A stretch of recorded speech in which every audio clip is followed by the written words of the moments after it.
म चाहिँ फुल time bagger बन्नु खोजेको हेरौँ ल गाइस कहाँसम्म पुगिन्छ हामी जिन्दगीमा के लामो आज I don't think so man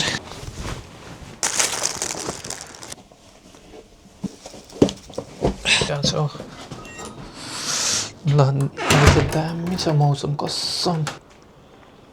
चाकमा नि हिउँ पर्यो नि यार हामी चाहिँ जाडो हुँदैन यार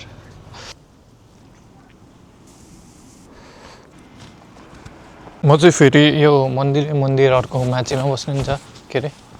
तेह्रमाची भन्ने ठाउँमा बस्छु अनि त्यस कारणले यस्तो राम्रो राम्रो भनौँ न जिन्जाहरू चाहिँ छ क्या त्यो चाहिँ बेस्ट पार्ट हो मेरो बस्ने ठाउँको यहाँ पनि एउटा एकदमै दामी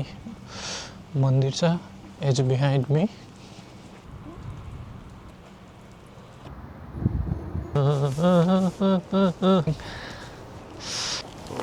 ल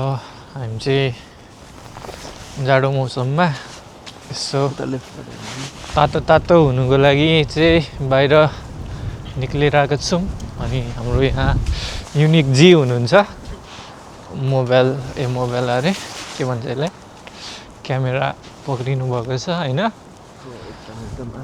उसले चाहिँ जाडो भएको छ मलाई चाहिँ जाडो छैन किनभने म चाहिँ मौसमलाई च्यालेन्ज गर्ने मान्छे हो गर्मीमा हुडी लगाइदिने जाडोमा पातालो लगाइदिने होइन त्यस्तै छ उसलाई चाहिँ लास्ट जाडो भयो अरे यता देख्नु त्यही भएर म चाहिँ गोजीमा हात हालेर हिँडिरहेको छु होइन यो छ क्या यो मतलब सेन्सर अन छ स्टार्टै रहेछ होइन त्यस्तै हुन्छ होला सेन्सर अन भएको कारणले उसलाई मात्रै देखाउँदैछ होइन दामी गाडी गएछ यार अनि अब चाहिँ हेर मान्छे उतै फर्केको छ है यो मलाई चिनिसक्यो नि क्यामेराले चिनाइहाल्छु नि म अब फेरि मैपट्टि आइसकेको छ यो अनि हामी अगाडि बढ्दैछौँ यसो किन चाहियो म्याप त्यही जाने हो कि अब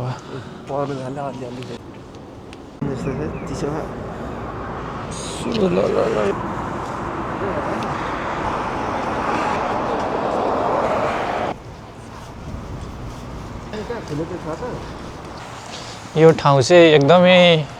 ठमेल टाइप्सको हो कि फेरि यो कुरुमे सिटीको लभली छ देओस् लेफ्ट होइन देऊ लाइनमा कति छ हेर है साथीहरू अब हामी चाहिँ त्यहाँ दोकानमा लाइनमा बस्न जान आँटेको छिनु पाइन्छ कि पाइँदैन है लाइन छ आज हामी चाहिँ Molto gaman site materun desne Unixan gaman site itu watashi tachi no ban wo materu node ii kana to思うねちょっと寒いけど楽しみにしますよ आधी घन्टा पर्खिँदा बल्ल पाला आउँदा खुसी लागेको छ अनि पानी पनि पाइसकेको छौँ हामीले हैन पानी चेस खामपाई एकछिन रेस्ट अब है हामी चाहिँ अब एकछिन रेस्ट गर्नुपर्ने हुन्छ के हो यो मेन चाहिँ अर्डर गर्ने होला के यो हाम्रो चाहिँ एकजना गाई चाहिँ छ अलिक छेउमा ल्याउ न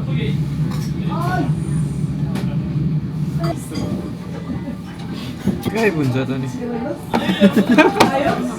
आया यही गायब भइदिरहेको यस्तो गर्छ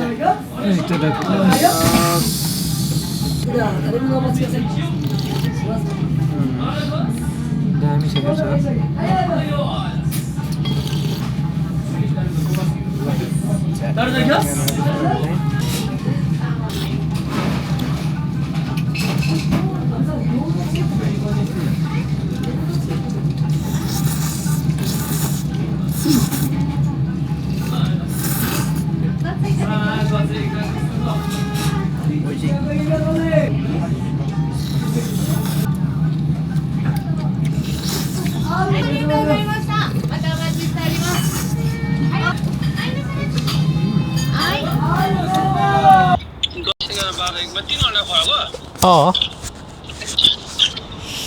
अब चल्दिने हो घर दाइ